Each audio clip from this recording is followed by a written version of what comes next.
There's a question philosophers have been wrestling with for centuries. If you can't remember your own beginning, does it actually matter that you existed? Not metaphorically. Literally, you have no evidence, no memories, no internal record that the first 3 years of your life happened at all. Everything you know about that time comes from photographs, home videos, and stories told by people who watched it happen. For all your brain knows, those years might as well have been lived by someone else entirely. This isn't a glitch in the human brain, it's a feature. And to understand why, we need to stop asking why humans forget, and start asking why almost every other animal on Earth remembers.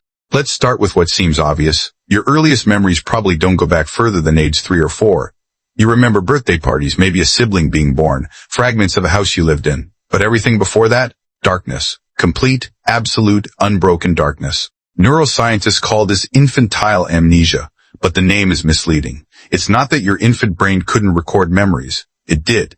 Babies as young as 2 months old can learn and retain information. We know this because of studies where infants learned to kick to move immobile, and they remembered that learning days, or even weeks later. So your brain was recording.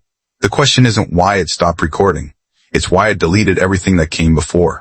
The answer takes us to a strange place, the hippocampus. This seahorse-shaped structure deep in your brain is responsible for turning experiences into lasting memories. It's like the hard drive of your consciousness. But in infancy, this system wasn't fully installed. The connections between your hippocampus and the rest of your brain were still being wired during your earliest years, sometimes not fully complete until age 4 or 5. Seems reasonable, right? Immature brain, immature memories. But this is where the real mystery begins. Here's what makes infantile amnesia genuinely strange. The thing that was building your brain, literally creating the organ that would define your personality and capability, was simultaneously destroying your memories. In the first years of life, your hippocampus does something extraordinary. It produces new neurons at rates that would astound a neuroscientist studying adult brains. This process, called neurogenesis, is essential. Those new neurons are being integrated into existing circuits, wiring up the neural pathways that you'll use for the rest of your life. But there's a cost. Every single time a new neuron integrates into an existing memory circuit, it disrupts the delicate connections holding that memory together.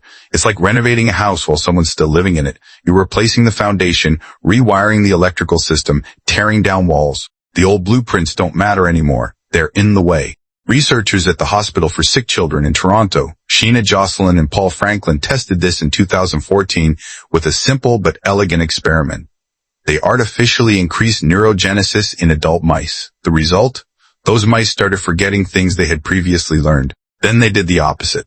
They slowed neurogenesis in infant mice. Those mice held on to their memories longer than normal ones. The implication was stunning. Your brain wasn't forgetting because it was weak. It was forgetting because it was building. Your earliest memories weren't erased by failure. They were overwritten by growth. The same explosive development that made you capable of language, reasoning, and emotion is what guaranteed you'd never remember the time before you had those things. Now here's where things get really interesting.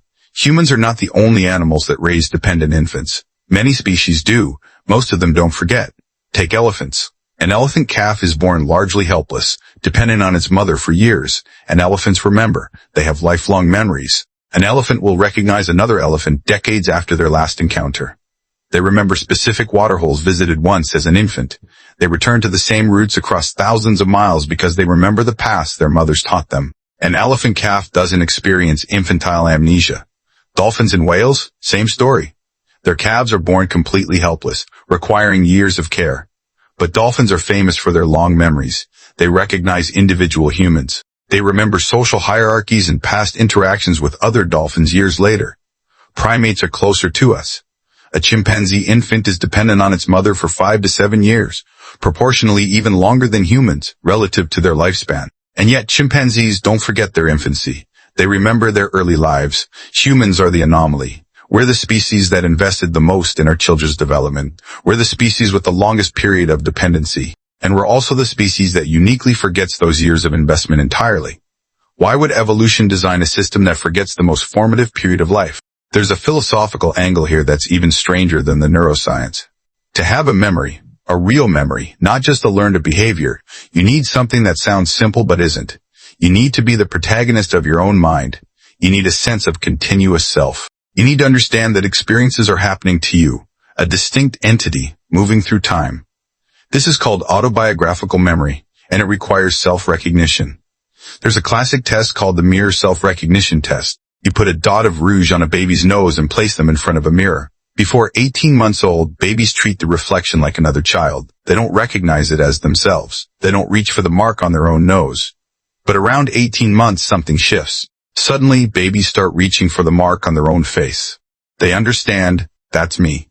Developmental psychologists Mark Howe and Mary Courage noticed something remarkable in the late 1990s. The age at which children develop self-recognition, around 18 months, tracks almost perfectly with the earliest age at which autobiographical memories can actually form and stick around. Think about that. You can't remember being a baby partly because there was no you yet. Not in the way you experience yourself now as a continuous entity moving through time. There was no inner narrator saying, this is happening to me, remember this. There was just experience. Sensation without a self to own it, which raises a genuinely unsettling question. If the baby in your old photographs had no continuous sense of self, if their mind was literally disassembled and rebuilt neuron by neuron into the person you became, are they actually you, or are they a different person entirely? Someone who lived in your body but whose entire consciousness was reconstructed? There's one more piece to this puzzle, and it might be the most revealing. Developmental psychologist Catherine Nelson spent decades studying how memory actually works. Her conclusion was radical. Memory doesn't exist independently of language. Language doesn't just describe our memories. It structures them. Before you learned to speak, your world was pure sensation. Textures, sounds, the taste of milk, the feeling of being held.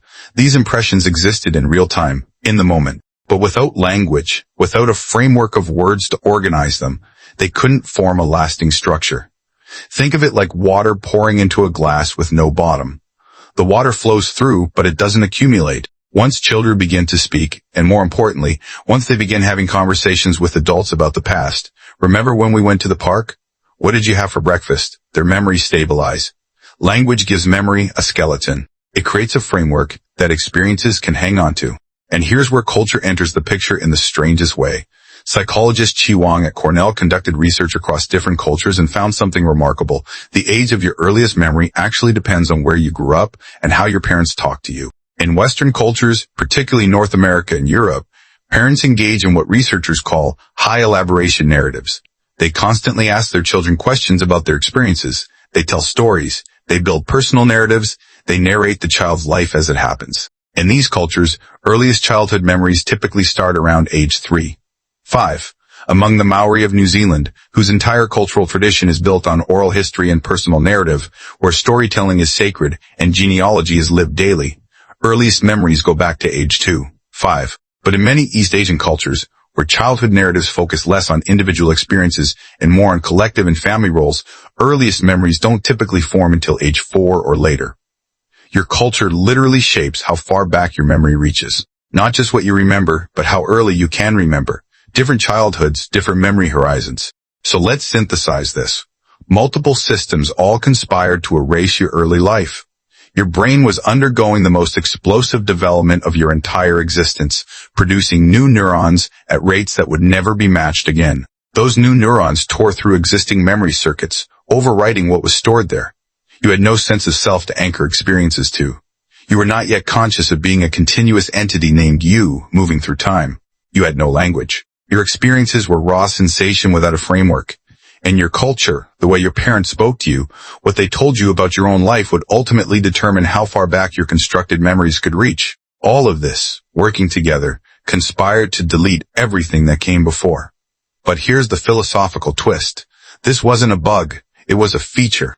Every other animal, elephants, dolphins, primates, remembers their infancy because they need to. Those memories encode survival knowledge. The watering hole location, the social hierarchy, the techniques of hunting, the routes of migration. For most species, what you learn in infancy directly determines whether you survive to adulthood. But humans are different. Human infants don't learn survival independently. Everything they learn in infancy is taught to them again. Social structures are retaught in childhood. Language is relearned. Survival skills are demonstrated over and over. You don't need to remember learning to walk. Your mother will teach you again. You don't need to remember your first words. Your parents will spend years expanding your language. What humans do need is to be remade. Human evolution selected for something unprecedented, a brain that could be almost entirely rewritten by culture, experience, and learning after the critical period. We're the species that's most shaped by our childhood, our schooling, our communities. Not because we remember our infancy, but because we don't. Because our brains were cleared and rebuilt. Forgetting wasn't a punishment. It was liberation. It meant your brain didn't have to carry the baggage of infancy into adulthood. It could be entirely reconstructed by whatever culture, family, and experiences shaped your childhood and beyond. You lived 3 years of a life you have no access to. Thousands of hours of experience, gone. You learned things, forgot the learning. You had emotions, lost the context. You were someone, and then that person was disassembled, but you were also being rebuilt. Every moment you couldn't remember was a moment your brain was becoming something new.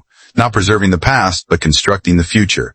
So when you look at photos of yourself as a baby and feel that strange disconnection, that sense that you're looking at a stranger, you're not being paranoid. There's a real philosophical truth there. The baby in that photo was not quite you anymore, but they were a necessary step. They had to be forgotten so that you could be born. And that moment of transition, from the person you were to the person you became, happened not with a bang, but with an erasure. Quiet, complete, permanent. You can't remember the moment you stopped being someone else, which is perhaps exactly the point.